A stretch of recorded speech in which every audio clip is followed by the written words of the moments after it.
السلام علیکم ورحمۃ اللہ۔ امید کرتا ہوں کہ سب خیریت سے ہوں گے۔ دوستو، میں ہوں شعیب اختر قادری اور ایک بار پھر سے آپ کی خدمت میں حاضر ہوا ہوں ایک دلچسپ اور سبق آموز کہانی کے ساتھ۔ اس کہانی کا مضمون لالچ اور صبر کی لڑائی ہے۔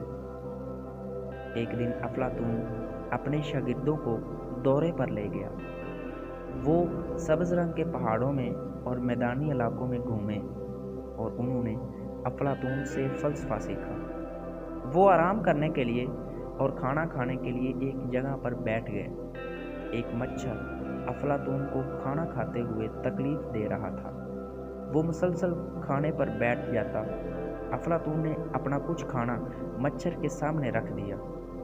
مچھر نے اس میں سے تھوڑا سا چوسا اور پھر اڑ گیا۔ افلاطون نے اپنے شاگردوں کو مچھر پر نظر رکھنے کا کہا۔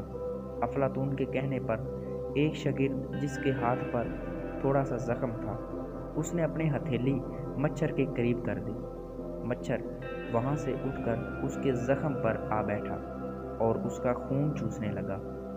اب افلاطون نے مچھر کے قریب ہی ایک بوسیدہ سیب رکھ دیا۔ مچھر زخم چھوڑ کر سیب کے کٹے حصے پر بیٹھ گیا اور اسے چوسنے اور کھانے لگا۔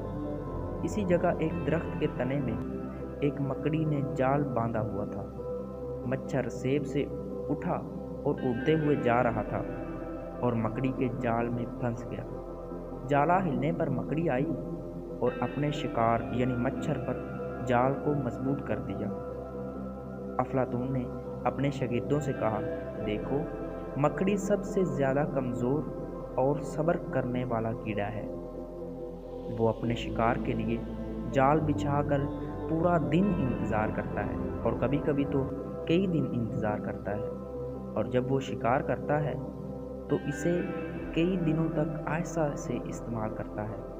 وہ لالچی نہیں ہے، لیکن آپ نے مچھر کو دیکھا، یہ لالچی ہے اور اس کے پاس صبر نہیں ہے۔ جب وہ خون پر بیٹھا ہوا تھا تو آپ نے دیکھا کہ وہ جلدی سے دوبارہ کھانے پر بیٹھنا چاہتا تھا، کیونکہ وہ کبھی بھوک نہیں جھٹک سکتا۔ انسان کی بہت ساری پریشانیاں اس کے لالچ اور اسراف کا نتیجہ ہیں۔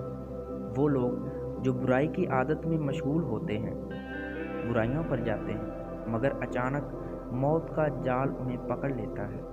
زیادہ تر لوگ جو منشیات اور اسمگلنگ کرتے ہیں، جب وہ پہلی بار ایسا کرتے ہیں تو پکڑے نہیں جاتے، پھر انہیں اس لذت کی عادت پڑ جاتی ہے اور وہ اسمگلنگ جاری رکھتے ہیں، مگر قانون صبر کے ساتھ اپنا جال بچھاتا رہتا ہے اور وہ اچانک پکڑے جاتے ہیں۔ لالچ اور صبر کی لڑائی میں جیت ہمیشہ صبر کی ہوتی ہے، اسی لیے ہمیں ہر کام میں صبر کرنا چاہیے۔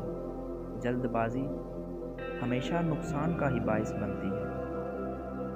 اللہ رب العزت ہمیں صبر کرنے کی توفیق عطا فرمائے۔ آمین۔